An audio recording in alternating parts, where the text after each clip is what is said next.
So a couple days ago, I was scrolling on Facebook and a mock draft popped up in my feed. I was kind of shocked. There were a lot of quarterbacks in the top 10, and right now it seems like no one has any idea who's actually going to get drafted in 2024. So yeah, today we're going to react and talk about a mock draft I saw by the 33rd team.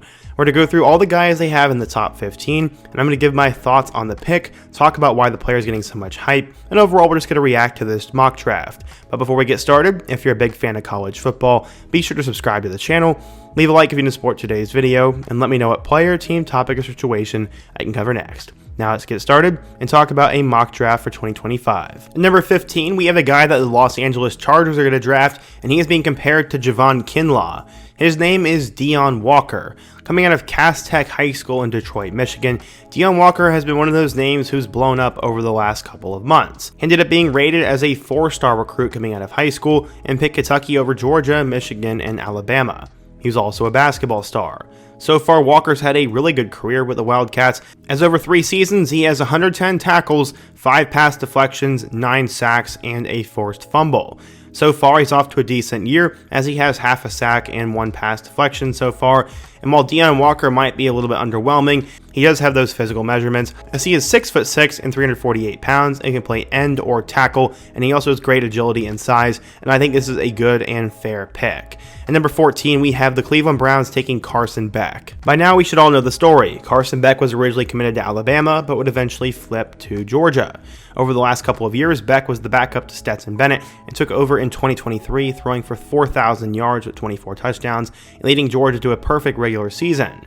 They ended up missing the playoff, but Beck would return, and he was given that tag of being the number 1 overall quarterback this offseason and the Heisman frontrunner. Sadly though, Beck so far has struggled in 2024. He's only thrown for 1,100 yards with 10 touchdowns and 3 interceptions, and while the stats really aren't that bad, he just has not looked the same and hasn't progressed to the level that we all expected. He was definitely a lot worse than Jalen Milroe this past weekend, and Carson Beck right now is a good NFL prospect, but there are some question marks. Ultimately, I think Beck will fall to probably the late first round or maybe even the second round, so the Browns taking him at 14 would not be that wise in my opinion. A lot of us should also know the Isaiah Bond story. Coming out of Buford, Georgia, Isaiah Bond was a 4-star recruit and ended up putting up big numbers coming out of high school. He obviously originally committed to play for Alabama and had his most efficient season in 2023, where he caught 48 passes for 668 yards and 4 touchdowns, including that miracle game-winning catch against Auburn.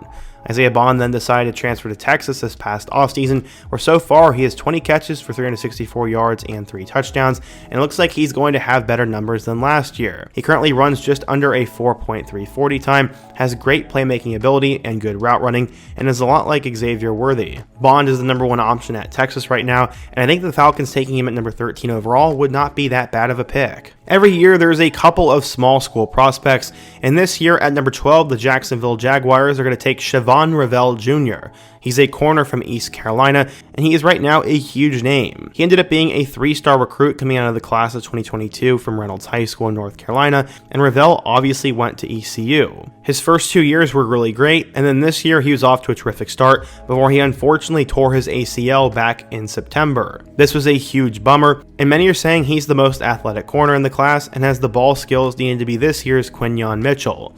Revel can do pretty much everything as a DB and should still find himself drafted in the first round. Because he's from a smaller school and because of his injury, I'd say Revel will end up falling to the late first round, but if Jacksonville took him at 12, I wouldn't say it's the worst pick in the world either. At number 11, we have James Pierce Jr., an edge rusher from Tennessee. This is how I know scouts have no idea what they're talking about, as just a couple weeks ago he was rejected at number 1 overall, and there are still some drafts that have him in the top 5. No one can figure out this year's prospects, but going back in time, coming out of Julius Chambers High School in Charlotte, North Carolina, Pierce was the top 200 recruit in the class of 2022. So far, Pierce has had a tremendous career with the Volunteers, as in total he's had 35 tackles, with 12 sacks and 2 forced fumbles. So far this season, Pierce has been held to just 3 tackles though and a half sack, which is causing some concerns. While he does have tremendous speed and balance to get through contact, he really needs to have better stats here soon, or there's no way that anyone can justify drafting him that high. Obviously there still is plenty of time, but with Tennessee's loaded defensive line, James Pierce might end up falling because he won't get enough production. Still though, I think it's a good pick for the Cardinals. At number 10, we have Kelvin Banks. He's an offensive tackle who would be drafted by the Chicago Bears.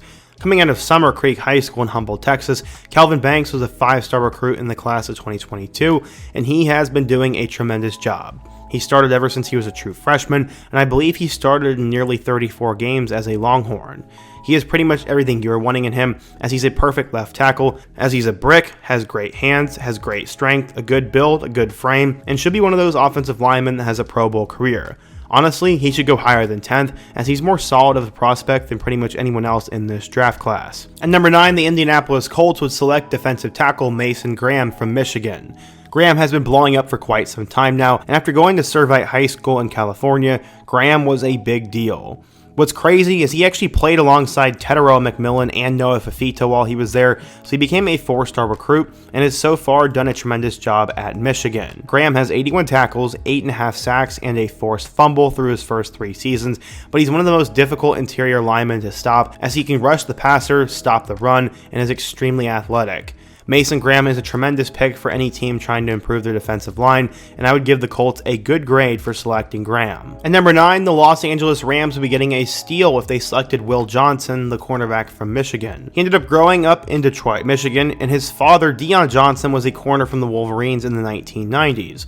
He'd eventually go to Grosse Pointe South High School and ended up putting up really crazy numbers while he was there. He had 45 tackles, a sack, and a pick, and on offense he had over 1,300 all-purpose yards, and he became a 5-star recruit. He was the number 1 player in the state of Michigan and decided to obviously stay home and follow in his dad's footsteps and become a Wolverine. As a freshman in 2022, Johnson played immediately, finishing with 27 total tackles and 3 pass deflections, and he also was a ball hawk with 3 picks. In 2023, Johnson got even better, finishing with 27 tackles, 4 pass deflections, and 4 picks once again, and so far in 2024, he's been off to a great start. He already has 2 pick sixes, 3 pass deflections, and 11 tackles, and he made that huge play against USC. Will Johnson is a guy who can stop any defender, can swat any pass, and is a threat to take your interception to the house. Right now he is dealing with an injury, but he should be back for the Washington game, and Will Johnson is a bona fide superstar. He's the best corner prospect we've seen in quite some time in my eyes, and it'd be a crime for him to fall to pick number 8. He should go much higher. At number 7, we have the Las Vegas Raiders selecting a new quarterback in Jalen Milroe from Alabama. Milroe ended up going to Katy Tompkins High School, and after originally committing to Texas, would flip to Nick Saban in Alabama. He got his first action in 2022 when Bryce Young got hurt against Arkansas, and Milroe showed his legs that season.